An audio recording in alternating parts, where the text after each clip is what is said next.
just read it straight through option with those. Okay, now that those nerds are gone, let's have some fun and evaluate a potential garden spot. This subject could be an entire video on its own, so perhaps I will do that this fall or something. But for now, let's just run through it real quick. Generally speaking, your site should have plenty of access to sunlight. Some shade is okay, especially in the summer for greens and such, but for the most part, you want as much sunlight as you can possibly get on your crops. It's perhaps easier to add shade than it is to take it away. Though if you want to leave a few trees around, I think that's a fine idea, especially in hotter regions. On severe slopes, you may want to think about terracing.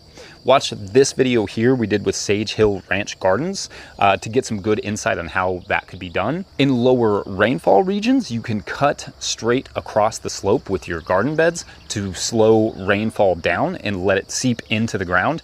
In places where the rainfall can be heavy, like here in Kentucky in Zone 6B, you will want to build your beds so that the water can escape during big rain events, like how we just had 3 inches the other day in a few hours and did a little damage from it. Those beds were trapping too much water and weren't allowing enough to run out. But you can see that a lot of our beds are turned slightly downhill to allow the water to slowly drain out.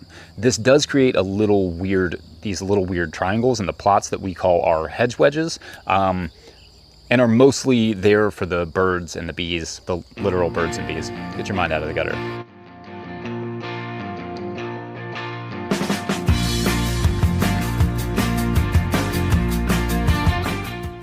Placing a garden closer to your house, this is an important note, is always better even if your soil is worse there.